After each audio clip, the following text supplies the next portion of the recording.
Hello दोस्तों, स्वागत है एक नई वीडियो में। आज के इस वीडियो में हम लोग देखने वाले क्लास 10 के हिंदी के वायरल एमसीक्यू क्वेश्चनों को, जो कि एग्जाम की दृष्टि से काफ़ी महत्वपूर्ण है। यहाँ से आप लोग को डायरेक्ट एग्जाम में हूबहू क्वेश्चन देखने को मिलेगा। तो अगर आप भी क्लास 10 की तैयारी कर रहे हैं तो इस वीडियो के अंत तक बने रहें। और अभी तक हमारे चैनल में आप नए हैं तो चैनल को सब्सक्राइब करें और बेल आइकन को प्रेस करें, ताकि जब भी मैं वीडियो अपलोड करूँ तो इसका सबसे पहले नोटिफिकेशन आप तक पहुँचे। तो आइए हम लोग कल जो एग्ज़ाम है आप लोग का हिंदी का, उसका जो वायरल एमसीक्यू क्वेश्चन है उसको हम लोग देखते हैं। तो बिना देर करते हुए सबसे पहले आइए हम लोग क्वेश्चन को देखते हैं। देखिए, खंडीय में दिया हुआ है बहुविकल्पीय प्रश्न, ठीक है, यानी कि दिया हुआ है एक अपठित बोध, ठीक है। इसको फिर सबसे पहले हम लोग ध्यानपूर्वक पढ़ते हैं। बोला, आशा से भरकर जीवन को देखो तो निराशा और नकारात्मक दिखाई देने वाला जीवन का मार्ग साफ और गतिशील दिखाई देना आरंभ हो जाएगा, ठीक है। इसके लिए तुम्हें क्या करना होगा? इसका उत्तर है, तुम्हें केवल अनंत अनंत धैर्य, विश्वास और आशा से अपनी मंजिल की ओर देखना होगा। तुम्हें यह भी ध्यान रखना होगा कि जो आज नहीं हुआ वह कल होगा, कल नहीं तो परसों अवश्य होगा। तुम्हारे प्रयत्न निष्फल नहीं जाएंगे। प्रतीक्षा और आशा जीवन के पथ के दो ऊंचे प्रकाश स्तंभ हैं। चीज़ों को, परिस्थितियों को, अपने आसपास के व्यक्तियों को अपने अंधेरे हिस्से की ओर से मत देखो। वहाँ से मत देखो जहाँ से चीज़ें और स्थितियाँ कष्टपूर्ण और प्रतिकूल प्रतीत होती है। हर किसी के उज्जवल और प्रकाशमान पक्ष को खोजो। घने कांटों के बीच खिले छोटे से फूल को प्रेम के साथ देखने से कोटि दिखाई ही नहीं देगी। विश्वास और आस्था के को स्वयं में भर लो और उसे समाज के हर वर्ग में बांटो। इसमें किसी प्रकार की कंजूसी मत करो। जिन्हें आशा, विश्वास, सहायता, सहयोग और संतावना की आवश्यकता है, उन्हें बिना किसी स्वार्थ और द्वेष की भावना के इन्हें बांट दो। अब तुम देखोगे कि समाज के बीच आशा और विश्वास में वृद्धि हो रही है, ठीक है। सबसे पहला प्रश्न अब इससे रिलेटेड हम लोग देखते हैं। पहला प्रश्न है, नकारात्मक और निराशाजनक जीवन को स्पष्ट और गतिशील मार्ग में बदलने की कुंजी क्या है? बुद्धिमत्ता और ज्ञान, धैर्य, विश्वास और आशा, उम्मीद और संघर्ष, धन और शक्ति। तो इसका सही उत्तर हो जाएगा ऑप्शन नंबर बी, धैर्य, विश्वास और आशा, ठीक है। क्वेश्चन नंबर दो हम लोग देखते हैं। क्वेश्चन नंबर दो में कह रहा है कि धैर्य, विश्वास की महत्व के बारे में क्या सुझाव दिया गया है? ये जीवन में अनावश्यक है, ये सफलता के लिए हानिकारक है, ये अपने लक्ष्यों को प्राप्त करने के लिए आवश्यक है, डी में ये केवल निश्चित परिस्थितियों में ही महत्वपूर्ण है, ठीक है। तो इसका सही उत्तर हो जाएगा ऑप्शन नंबर सी, ये अपने लक्ष्यों को प्राप्त करने के लिए आवश्यक होता है, इसलिए सी इसका करेक्ट आंसर हो जाएगा। अगला देखते हैं question number three. Question number three कह रहा है, चीज़ों, परिस्थितियों और आपके चारों ओर के लोगों को कैसा देखना चाहिए? संदेह और संशय से, घृणा और नकारात्मक पहलुओं से, क्रोध और भ्रम से, उज्जवल और सकारात्मक पहलुओं से। तो इसका सही उत्तर हो जाएगा ऑप्शन नंबर डी, उज्जवल और सकारात्मक पहलुओं से। क्वेश्चन नंबर फोर कह रहा है, किस उपमा का उपयोग चुनौतीपूर्ण स्थितियों से सकारात्मक देखने की महत्व का जताने के लिए किया गया है? कठिनाइयों का अदृश्य करना, कांटों के बीच फूलों को पालना, अंधकार को एक दोस्त के रूप में ग्रहण करना, रेगिस्तान में मिराज के पीछे भागना, ठीक है। तो इसका सही उत्तर हो जाएगा कांटों के बीच फूलों का पालना। तो इसका करेक्ट आंसर हो जाएगा option number B. Question number five में कह रहा है, प्रस्तुत गद्यांश के लिए उपयुक्त शीर्षक का चुनाव करें। यानी इस जो गद्यांश था उसका शीर्षक क्या है? आशा और विश्वास के महत्व का संदर्भ, जीवन के लक्ष्य की प्राप्ति के लिए धैर्य, समाज में अच्छाई का प्रमुख स्रोत, सकारात्मक का मार्ग, आशा और विश्वास। तो इसका सही उत्तर हो जाएगा ऑप्शन नंबर डी, ठीक है, सकारात्मकता का मार्ग, आशा और विश्वास। नेक्स्ट है, प्रस्तुत पद्यांश को ध्यानपूर्वक पढ़कर पूछे गए प्रश्नों के लिए सही उत्तर का चयन करें। वैराग्य छोड़ वहां की विभा संभालो, चट्टानों की छाती से दूध निकालो, है रुकी जहां भी धार शिलाएं तोड़ो, पीयूष चंद्रमाओं का पकड़ निचोड़ो, चढ़ तुंग शैल शिखरों पर सोम प्यारे, योगियों नहीं विजयी के सहस जियो रे। अब इससे रिलेटेड हम लोग प्रश्न को देखते हैं। सबसे पहला 6 नंबर का प्रश्न है कवि भारतीय युवकों को ऐसा जीवन जीने को कहता है जो, यानी जो कवि है वो भारतीय युवकों को ऐसा जीवन जीने को कह रहा है जो कायरों जैसा हो, योगी जैसा नहीं, पराक्रमी वीरों जैसा हो, केवल बात करने वाले बुद्धिजीवी जैसा हो, जो व्यर्थ में समय नष्ट ना करता हो। ठीक है, तो इसका सही उत्तर हो जाएगा योगियों जैसा नहीं, पराक्रमी वीरों जैसा हो। ऑप्शन नंबर बी इसका करेक्ट आंसर हो जाएगा।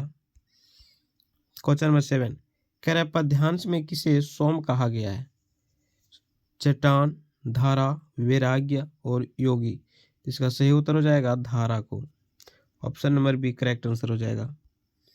क्वेश्चन नंबर 8 में कह रहा है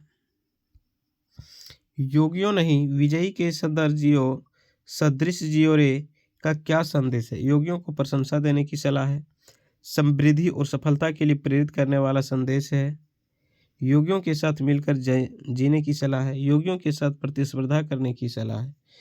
ठीक है, तो इसका सही उत्तर हो जाएगा ऑप्शन नंबर बी, समृद्धि और सफलता के लिए प्रेरित करने वाला एक संदेश है। क्वेश्चन नंबर 9 कह रहा है इस पद्यांश में कैसे जीवन की सराहा गया है? यानी इस पद्यांश में कैसे जीवन को सराहा गया है? योगी, वैरागी, विजयी और कायर। तो इसका सही उत्तर हो जाएगा विजयी जी। क्वेश्चन नंबर 10 में कह रहा है कि इस कविता का मूल स्वर क्या है? प्रकृति, प्रेम, आह्वान और भक्ति। तो इसका सही उत्तर हो जाएगा आह्वान। नेक्स्ट है व्याकरण खंड से है। ठीक है, इससे 10 प्रश्न हम रहेगा, जो प्रत्येक प्रश्न एक एक अंक का है।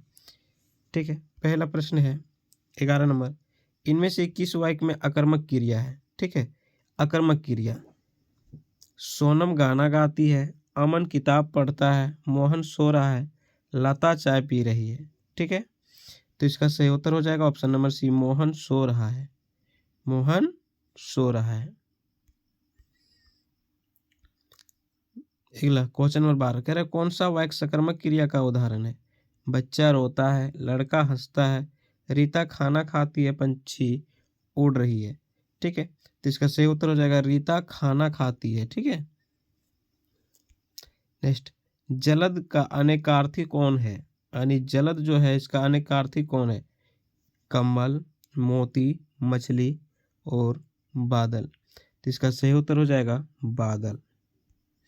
क्वेश्चन नंबर 14 में कह रहा है दो पदों या शब्दों के मेल से बना तीसरा पद क्या कहलाता है? संधि, समास, उपसर्ग और प्रत्यय। ठीक है, तो इसका सही उत्तर हो जाएगा समास। क्वेश्चन नंबर 15 में कह रहा है अथाह संभव कौन सा समास है? अथाह संभव कौन सा समास है? अव्ययीभाव, कर्मधारय, तत्पुरुष और बहुब्रीहि समास। ठीक है, यानी कि देखिए अथाह संभव। ठीक है, तो अथाह संभव जो हो जाएगा वो अव्ययीभाव समास हो जाएगा। इसका ऑप्शन नंबर ये करेक्ट आंसर हो जाएगा। क्वेश्चन नंबर 16, नीला है जो कमल, यानी नील कमल किस समास का विग्रह है? नीला है जो कमल, जिसको हम लोग नील कमल कहते हैं, किस समास का विग्रह है? तत्पुरुष, कर्मधारय, अव्ययीभाव और बहुब्रीहि। ठीक है, तो इसका सही उत्तर हो जाएगा कर्मधारय समास। नेक्स्ट क्वेश्चन नंबर 17 कह रहा है जब वर्षा होती है तब मोर नाचने लगते हैं, रचना के आधार पर वाक्य का भेद बताइए। जब वर्षा होती है तब मोर नाचने लगते हैं, रचना के आधार पर वाक्य का भेद बताइए। ये क्या है? सरल वाक्य, संयुक्त वाक्य, मिश्र वाक्य और उपवाक्य। तो इसका सही उत्तर हो जाएगा ऑप्शन नंबर सी, मिश्र वाक्य। क्वेश्चन नंबर 18 कह रहे जिस वाक्य में कर्म की प्रधानता दी जाती है वहाँ कौन सा वाच्य होता है? कर्तव्यवाच्य, कर्मवाच्य, भाववाच्य और इनमें से कोई नहीं।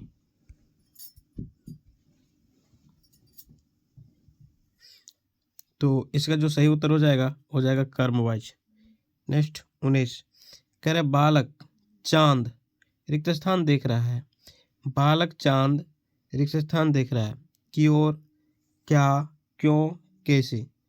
ठीक है, तो इसका सही उत्तर हो जाएगा बालक चांद की ओर देख रहा है। ठीक है, तो करेक्ट आंसर हो जाएगा ऑप्शन नंबर ए, चांद की ओर देख रहा है। क्वेश्चन नंबर 20 कह रहे हैं निम्न में से कौन सा शब्द समुच्चय बोधक अव्यय शब्द है? धीरे धीरे, अरे, अथवा, वाह। तो इसका जो सही उत्तर हो जाएगा ऑप्शन नंबर सी, अथवा। पाठ्य पुस्तक से ठीक है। अब जो खंड है वो है पाठ्य पुस्तक से, यानी कि इसमें जो भी प्रश्न रहेंगे वो पाठ्य पुस्तक से है। ठीक है। सबसे पहले हम लोग देखते हैं, कह रहे उधो तुम हो अति बड़वागी, अपरम रहत स्नेह तगाते, नाही मन अनुरागी, पुरइन पात रहत